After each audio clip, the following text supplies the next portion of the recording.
Je disais donc que les capitalistes, en séparant les individus de leurs groupes sociaux, de leurs familles, par toutes sortes d'attraits qu'on leur miroite, et en titillant leur côté recherche de l'intérêt personnel, de l'individualité, ont réussi ainsi donc à fragiliser les gens, les isoler et les mettre à leur merci par toutes sortes de mécanismes et de lois et de fonctionnement des entreprises et de la société.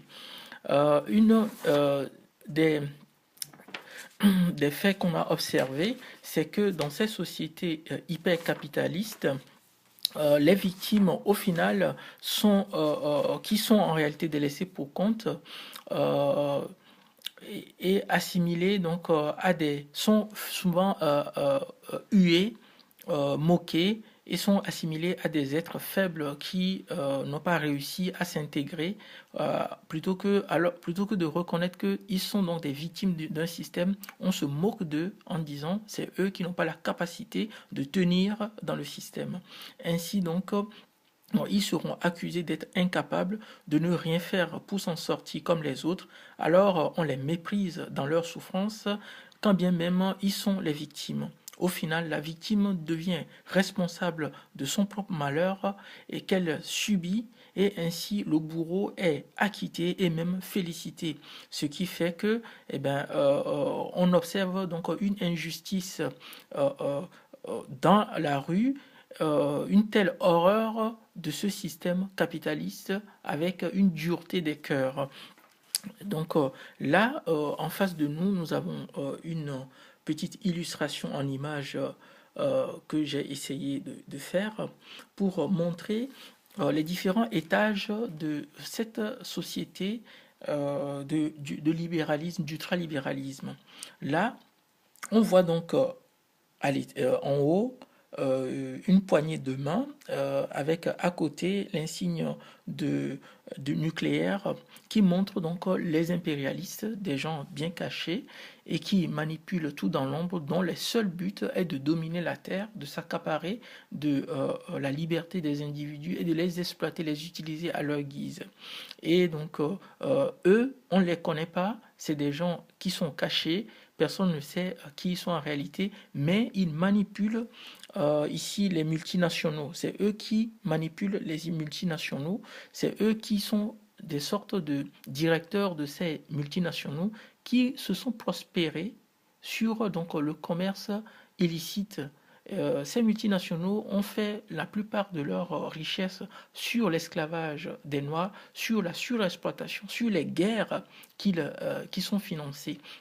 Et donc ces multinationaux qui sont des grands industriels, qui sont propriétaires de grandes firmes, qui possèdent les ports en Afrique, qui sont les exploitateurs des pétroles, qui fixent le cours des prix de tous les marchés, donc détiennent donc l'argent. Et c'est eux aussi qui manipulent les États au niveau des lois à travers les lobbying. C'est eux aussi qui imposent après des grandes conférences cachées comme les G5 ou je ne sais pas quoi, qui fixent donc quel type d'impression à imprimer à la société, qui décide de quel type d'éducation et comment ça doit se faire. Et là, ce policier représente plutôt les États ou pays développés qui, du haut de leur soi-disant pays riches ou développés, s'érigent en policiers du monde qui décident qui doit faire quoi et qui ne doit pas faire quoi. Ils sont des donneurs de leçons de tous les gouvernements du monde et ils utilisent les institutions mondiales à l'aide de leur droit de veto pour imposer de l'injustice partout. Et c'est eux aussi qui, à l'aide de leurs services secrets, qui sont représentés là comme par le chien, c'est eux aussi qui décident de qui doit gouverner et de comment ça doit se faire dans d'autres pays. C'est eux qui mettent sur la tête des États, ils mettent des dictateurs, des gens qui sont manipulés par eux, contrôlés par eux, qui se comportent comme des gouvernements mafieux qui sont aussi ces politiciens et ces États militaires, en l'État du Togo par exemple, qui donc à la fois met la main sur une population, la richesse d'une population, et n'a pas de compte à rendre à cette population, mais se prennent leur propre intérêt, comme la vidéo toxique l'a dit, que ces dirigeants africains, ils luttent pour leur propre intérêt. Et en fait, c'est ce qui, effectivement, se fait parce que, en fait, ces gens ne sont pas élus par leur peuple et donc travaillent sous le contrôle de ces impérialistes qui sont, en fait, le chef de cette mafia. Et donc, ces États fantoches dans le monde, qui sont des États mafieux, donc contrôlent les commerçants, les entreprises, prennent leurs revenus et leur laissent le droit donc d'utiliser la population, de ne pas leur payer comme il se doit, donc de martyriser les populations sur le droit donc du travail. Et là, on voit donc le peuple représenté par cette personne accroupie qui est sauvagement matraqué avec cet enfant complètement cachestique qui meurt de faim et qui réclame à manger et qui n'a rien. Donc les entreprises pillent les peuples et donc sont en train d'affamer les peuples, les réduire en esclavage. Et donc là, on a la masse des lâches, c'est-à-dire une grande partie donc de la société civile de tous les pays, des gens qui sont l'incarnation même de l'individualisme, qui ne pensent qu'à eux et qui voient donc les pauvres plus qu'eux souffrir, mais eux, ils cherchent juste à se hisser à un niveau, ils envient le niveau donc des dirigeants et ils sont prêts à tout pour piétiner encore le peuple. C'est des gens qui ne pensent qu'à leur maison, à leur voiture, à leur loisir et s'en foutent du reste. L'essentiel, c'est que eux ils réussissent, que les gens disent qu'ils ont réussi. Et voilà donc comment donc ce petit tableau illustre notre société et ce qu'on veut faire de notre Afrique. Là, nous avons également donc une illustration de même système sous forme pyramidale où nous avons donc cette domination pyramidale mondiale que constitue la suprématie blanche. Et parce que c'est cette suprématie qui découle de tout ce qui s'est passé, l'esclavage, la colonisation, le néocolonialisme et même les guerres civiles pour les matières premières organisées un peu partout en Afrique. C'est une armée d'occupation. Et donc là, au sommet, nous avons donc ceux qui se disent colons et colonisateurs ou bien impérialistes. Après vient les multinationaux qui sont la finance industrielle et qui ont la même mise sur l'économie de la plupart des pays en Afrique. Et là, nous avons donc les pays développés qui sont remplis donc de consommateurs inconscients qui ne pensent qu'à leur consommation et qui s'en foutent de ce qui arrive aux pauvres ou aux faibles qu'on exploite sur cette terre. Et là, donc, nous avons la partie des traîtres dirigeants africains qui sont donc liés par des sectes à ces colonisateurs et qui sont donc comme leurs esclaves mentaux qui leur obéissent à l'œil et au doigt et qui au passage ne cherchent que leur propre profit, le profit individuel. Et ensuite, là, nous avons le bas peuple noir africain qui est malheureusement aliéné par toutes sortes de mécanismes, par l'éducation, par exemple la recherche d'un certain bonheur à travers l'acquisition de matériel, ce qui fait que nous aussi, nous suivons bêtement donc, les méchants qui donc, sont en train de nous transformer et nous piller. Et au final, ils veulent s'accaparer de tout la richesse de notre continent et faire des Noirs leurs esclaves.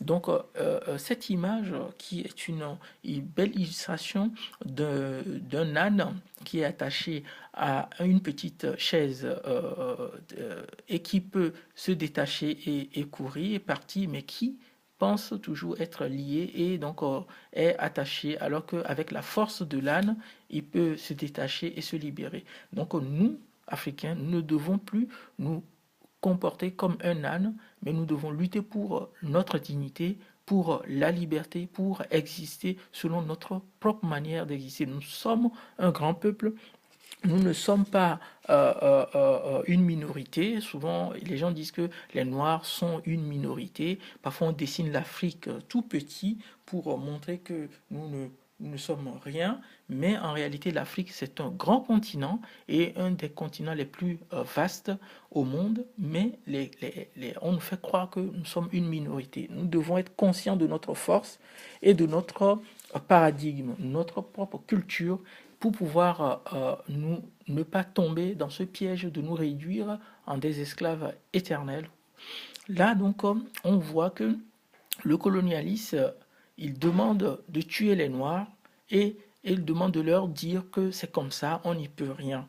Parce que tout ce qui se passe, les assassinats, comment on maltraite les Africains partout, comment on nous traite, la propagande contre l'Afrique en montrant que la misère a pour but de montrer à tous les vautours de la terre entière que les Noirs, c'est des gens qu'on ne peut que traiter comme des animaux et qu'on peut les tuer et que c'est comme ça qu'ils doivent faire pour pouvoir s'enrichir. Mais nous ne devons pas accepter un tel sort.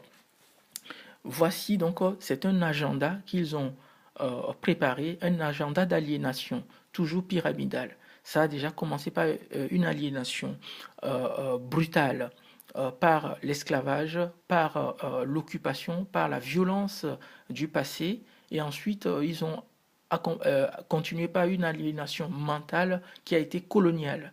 Et donc, avec toute la propagande coloniale qui a suivi, ensuite, ils ont mis une aliénation religieuse qui est également une aliénation mentale pour transformer nos populations en des gens qui croient à toutes sortes de religions et pensant que un Dieu que possède le pasteur va venir les délivrer et ce pasteur s'enrichit sur le dos de nos populations et ça continue. Et là maintenant, la dernière aliénation qui est en cours, c'est l'aliénation volontaire. On veut montrer au peuple que c'est une fatalité et qu'ils ne peuvent pas s'en sortir, ils ne peuvent que accepter le système tel quel et se soumettre. C'est un mensonge, mais l'impérialiste a jugé bon de pouvoir imposer ce mensonge pour pouvoir garder sa mainmise sur les choses. Pourquoi? Parce que les impérialistes savent que le système injuste ne peut pas tenir longtemps. Et donc, ils savent que le verre est déjà dans le fruit. Et donc, à un moment donné, le système va s'écrouler. Et ce qui fait qu'ils espèrent maintenant sur le consentement des populations par le biais de l'esclavage volontaire. D'où donc de telles vidéos toxiques pour essayer donc de transformer la mentalité des peuples en leur disant c'est comme ça, vous ne pouvez rien, il faut accepter et vous soumettre à la méchanceté et à l'injustice et à ce qui n'a aucun sens. Donc le but final de l'impérialisme, c'est d'amener les peuples à accepter comme un sort qu'on ne peut pas changer le mal qu'on leur fait et s'en contenter. Les religions prônent déjà cela et maintenant c'est par les réseaux sociaux qu'ils veulent véhiculer maintenant ce comportement. Mais je pense que les Africains sont des gens libres qui sont nés libres, qui ont une grande culture et qui n'accepteront jamais qu'on les traite de cette façon. Donc en conclusion, nous allons donc faire la conclusion en trois parties.